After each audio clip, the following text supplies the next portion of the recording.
지금부터 2024 헌납 8 대통령 윤석열 탄핵 사건에 대한 선고를 시작하겠습니다.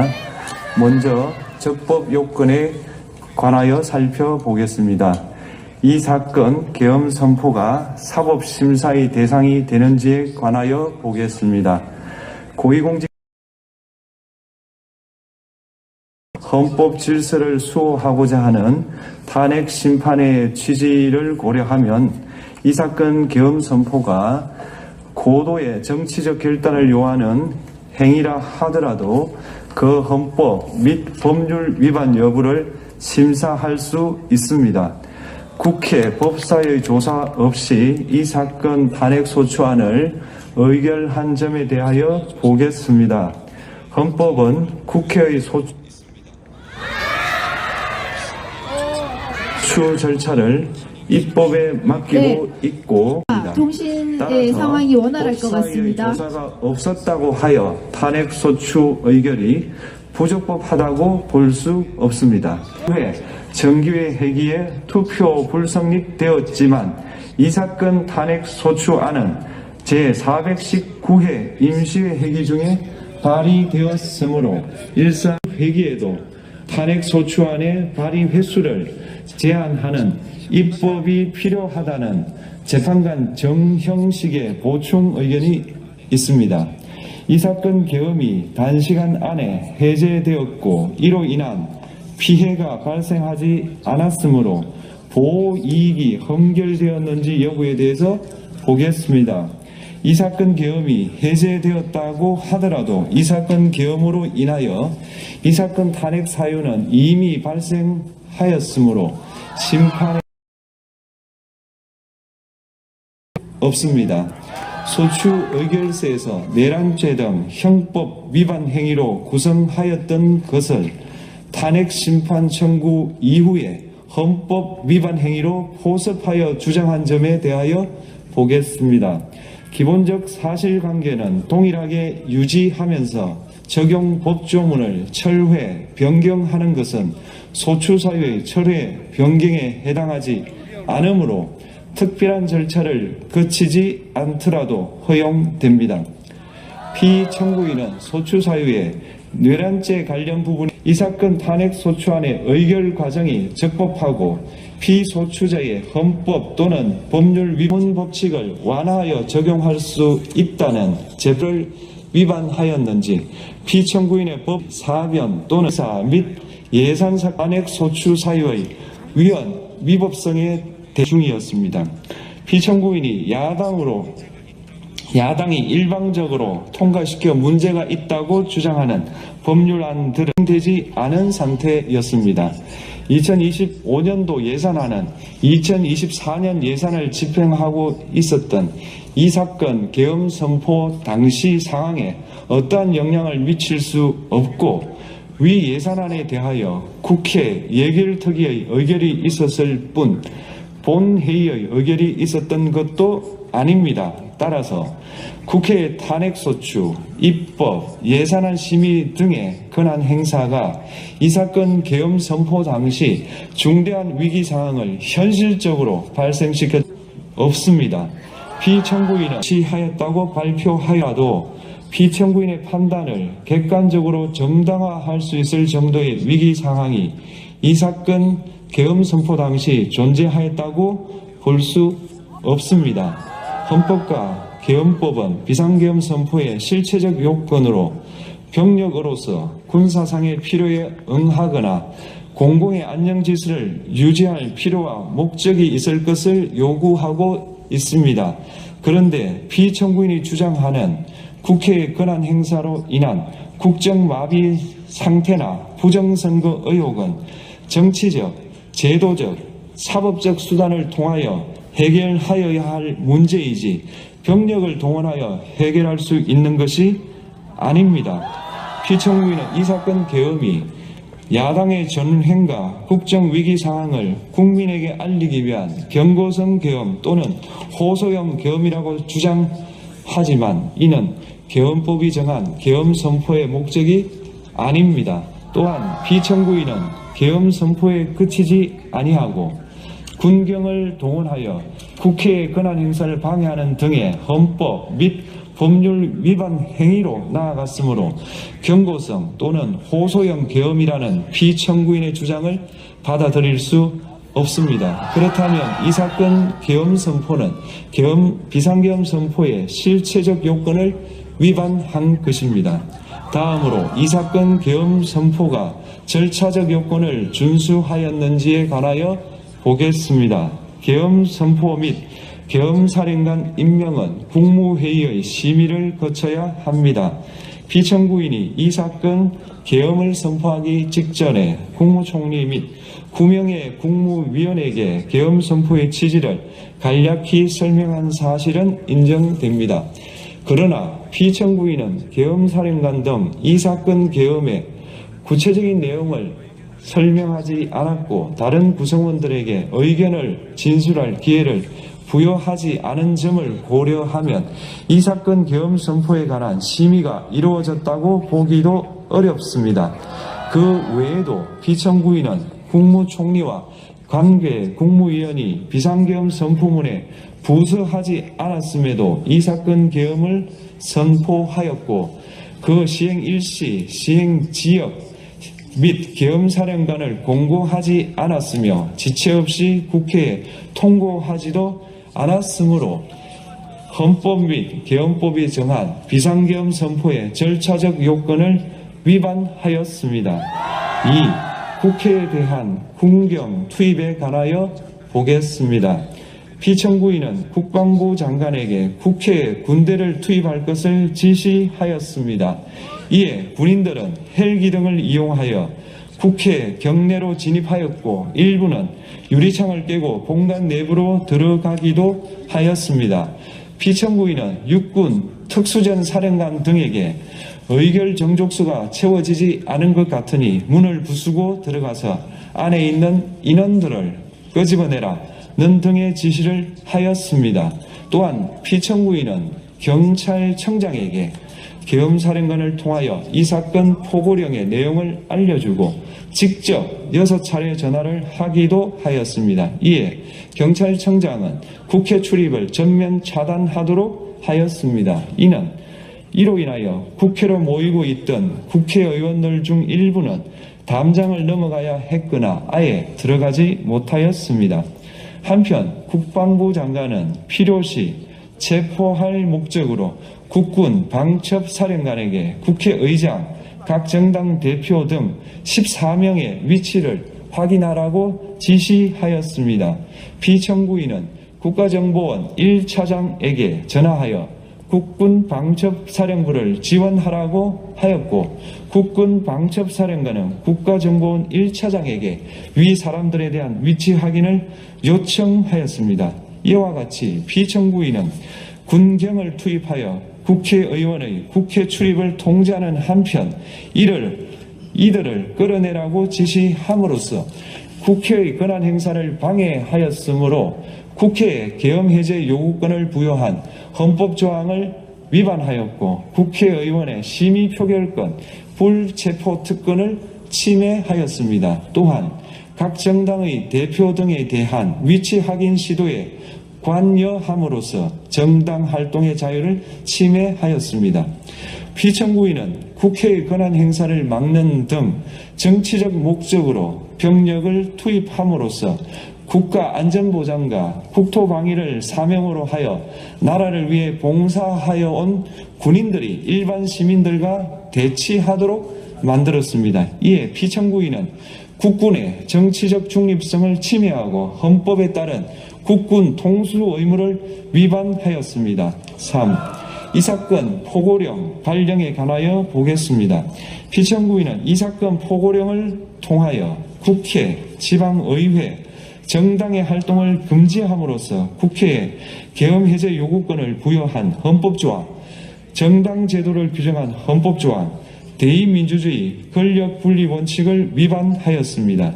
비상계엄 하에서 기본권을 제한하기 위한 요건을 정한 헌법 및 계엄법 조항, 영장주의를 위반하여 국민의 정치적 기본권, 단체 행동권, 직업의 자유를 침해하였습니다. 4. 중앙선관위에 대한 압수수색에 관하여 보겠습니다.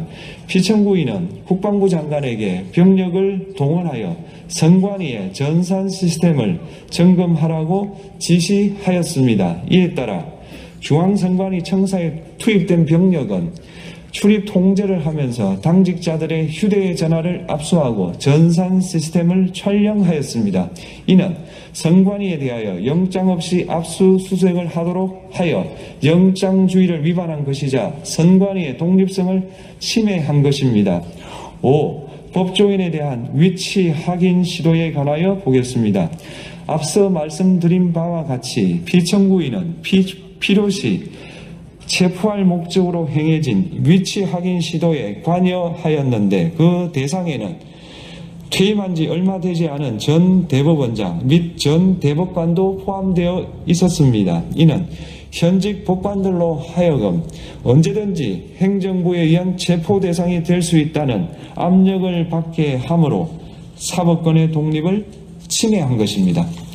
지금까지 살펴본 피청구인의 법 위반 행위가 피청구인을 파면할 만큼 중대한 것인지 관하여 보겠습니다.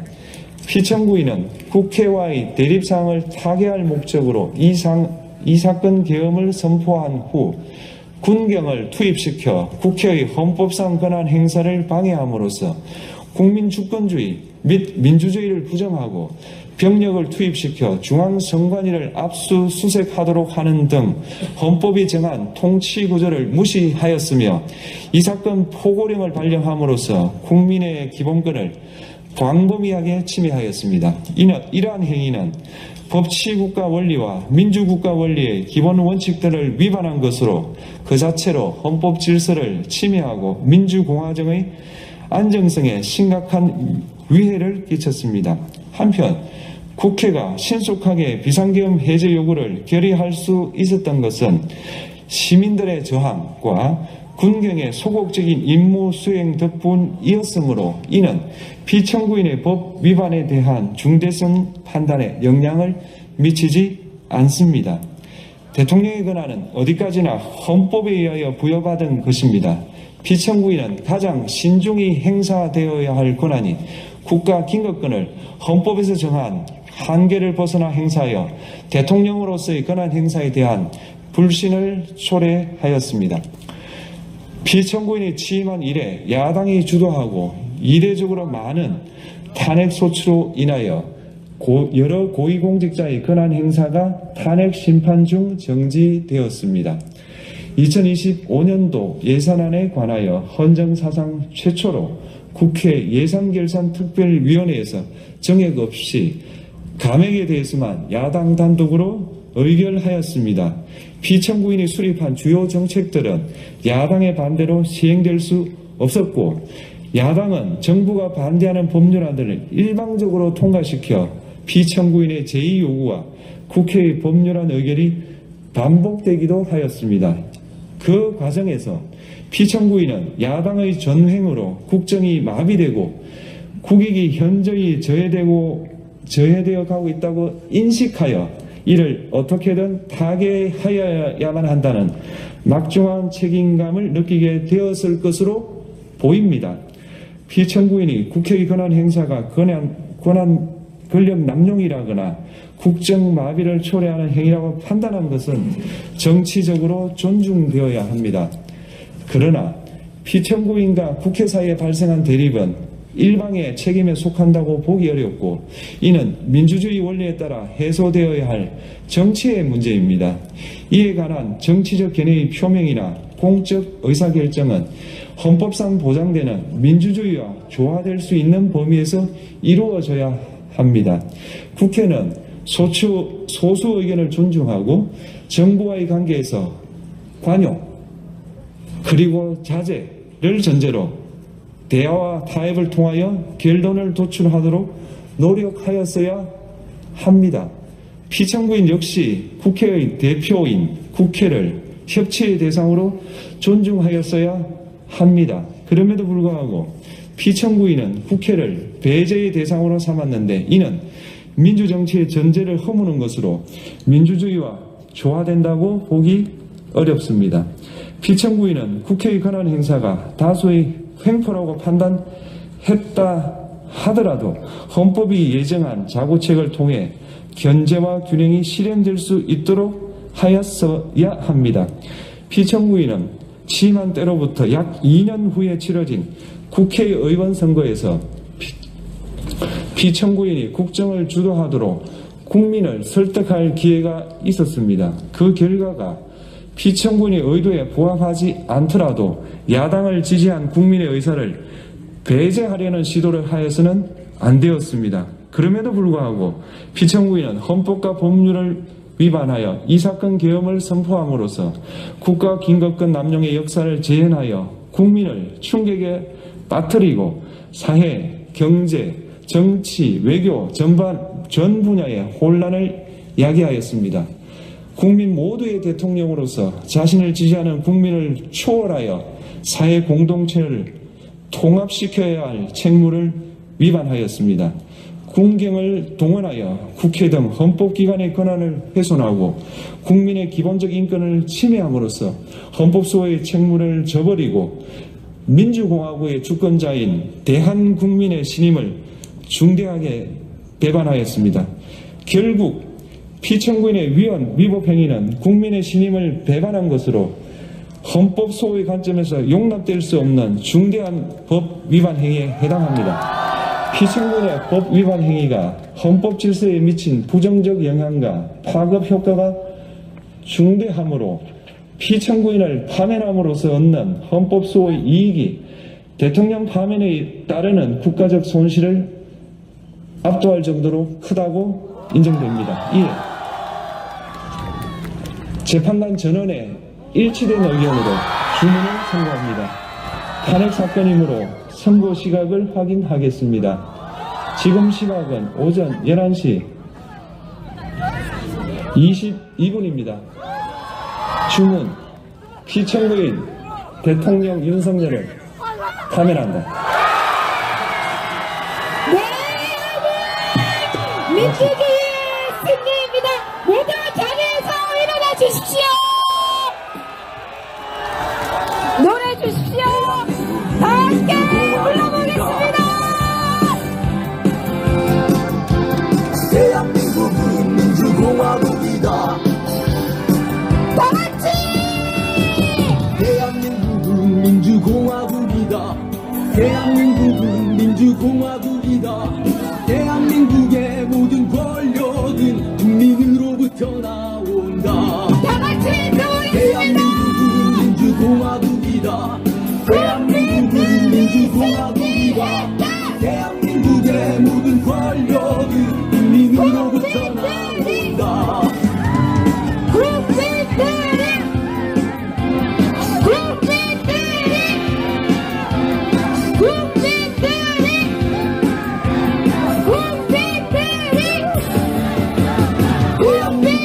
민주공화국이다.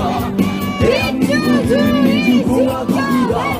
대한민국의 모든 권력은 국민으로부터 나온다. 대한민국은 민주공화국이다. 대한민국은 민주공화국이다. 대한민국의 모든 권력은 국민으로부터 나온다. 대한민국은 민주공화국이다. 대한민국은 민주공화국이다. 대한민국의 모든 권력은 국민으로부터 나온다. 대한민국은 민주공화국이다. 대한민국은 민주공화국이다. 대한민국의 모든 권력은 국민으로부터 나온다.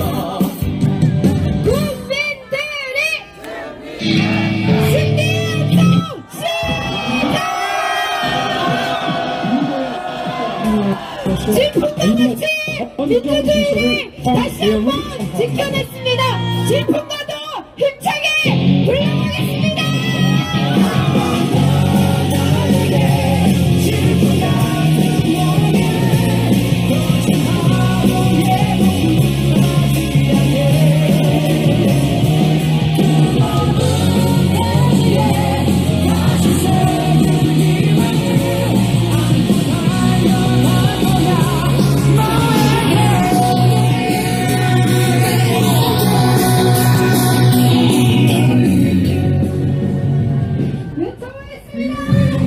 국민들이 승리했다. 국민들이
우리 대한민국 국민들 나쁜 권력에 이렇게 정의롭게 나섰습니다. 우리 투쟁의 승리의 역사 4.3 때 5.18식 87년 6월 항쟁에 이어 촛불혁명에 이어 이번 민주혁명으로 민주주의를 지켜냈습니다.